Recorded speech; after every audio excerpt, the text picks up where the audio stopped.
आज अनुराग शर्मा राज्यसभा मेंबर के इलेक्शन को चैलेंज करने वाली मेरी PIL Himachal Pradesh high court में लगी, जिसमें मैंने एलिगेशन लगाया था कि अनुराग शर्मा जो राज्यसभा के लिए हिमाचल से इलेक्टेड हुए हैं, उनके गवर्नमेंट के साथ कॉन्ट्रैक्ट जो थे वो date of filing of nomination persist कर रहे थे, यानी जारी थे, इन प्रोग्रेस थे। सेक्शन 9A जो रिप्रेजेंटेशन ऑफ पीपल एक्ट है, उसके अनुसार अगर किसी कैंडिडेट के नॉमिनेशन के दौरान गवर्नमेंट के साथ किसी भी तरह का कॉन्ट्रैक्ट है तो उसका जो इलेक्शन है वो इनवैलिड है, उसका जो नॉमिनेशन है वो इनवैलिड है। इसी को आधार बनाकर मैंने PIL Himachal Pradesh high court में फाइल की और जिसमें मैंने प्रेयर की कि अनुराग शर्मा का इलेक्शन जो है वो इनवैलिड है। वो इलेक्शन के दिन इनएलिजिबल थे, यानी योग्य नहीं थे कि वो इलेक्शन लड़ सकें। उसके बावजूद जो आरओ थे, रिटर्निंग ऑफिसर, उन्होंने उनका नॉमिनेशन पेपर जो है वो ध्यान से चेक नहीं किया, जिसमें साफ मेंशन था कि अनुराग शर्मा के 7 कॉन्ट्रैक्ट्स जो हैं वो गवर्नमेंट के साथ जारी हैं। इस पर संज्ञान लेते हुए हिमाचल प्रदेश हाई कोर्ट ने election commission of India, union of India, Himachal सरकार, रिटर्निंग ऑफिसर और राज्यसभा के इलेक्टेड मेंबर अनुराग शर्मा से जवाब तलब किया है। हिमाचल प्रदेश हाई कोर्ट ने इस सारे मामले में एक क्वेरी की कि क्या मैं इलेक्शन पिटीशन फाइल कर सकता था या नहीं। तो मैंने कहा ये रेमेडी जो है वो वोटर, जो राज्यसभा के वोटर हैं, वो उनके पास है। ये वोटर हैं सारे एमएलए जो हिमाचल प्रदेश से चुने गए हैं, लेकिन इनमें से किसी ने भी उसके इलेक्शन को चैलेंज नहीं किया। तो फिर जो पब्लिक स्पिरिटेड पर्सन हैं जैसे मैं, तो हमारे पास इलेक्शन की रेमेडी नहीं है, तो हमारे पास पीआईएल की रेमेडी है, जिसकी वजह से हम इस इलेक्शन को चैलेंज कर सकते हैं। हिमाचल प्रदेश हाई कोर्ट ने इस मामले को सुना और सभी प्रतिवादियों से, जो 5 हैं जिनके नाम मैंने गिनाए, उनसे जवाब मांगा है।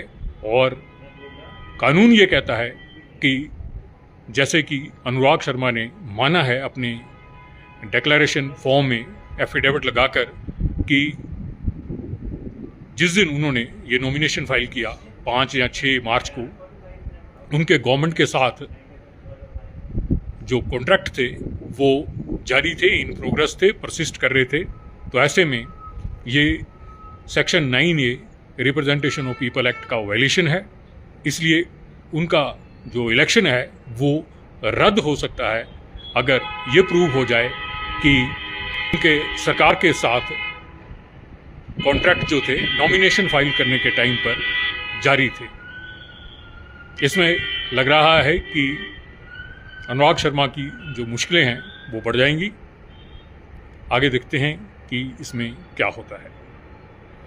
जैसा कि मेरी राय है, मुझे तो यही लग रहा है कि जब अनुराग शर्मा ने खुद ही मान लिया कि नॉमिनेशन के दिन उनके गवर्नमेंट के साथ 7 कॉन्ट्रैक्ट जो थे इन प्रोग्रेस थे, तो ऐसे में उनका इलेक्शन जो है वो इनवैलिड हो जाएगा, वो डिस्क्वालीफाई हो सकते हैं। जय हिंद।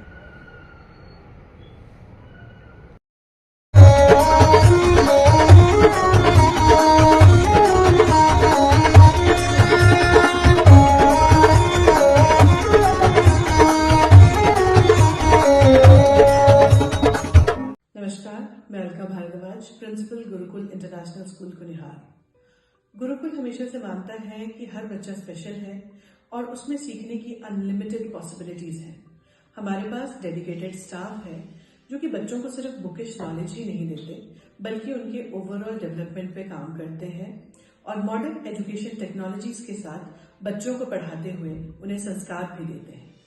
मैं आपको बताना चाहूंगी कि नेक्स्ट सेशन के लिए एडमिशन शुरू हो चुकी है, जिसमें कि इस बार हम ग्रेड नर्सरी से ग्रेड 1 तक नई एडमिशन पे एडमिशन फीस नहीं ले रहे हैं और ग्रेड 2 से ग्रेड 10 तक एडमिशन फीस पर 50% की छूट है। ये आपके बच्चे के लिए एक बहुत ही सुनहरा अवसर है।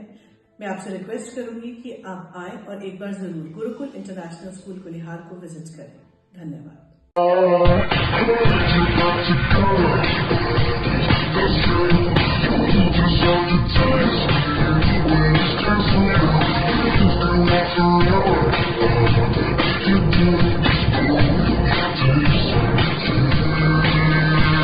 Looking for a school that shapes not just students but future leaders? Welcome to Kasoli International Public School, a world-class residential institution where learning goes beyond classrooms. With a strong academic foundation, an advanced curriculum, and excellence in sports and co-curricular activities, we focus on complete development. Nutritious food, a safe boarding environment, and experienced teachers living on campus ensure constant care, discipline, and guidance. Enroll your child at Kasoli International Public School today. Admissions are now open. Give your child the future they truly deserve. Thank you.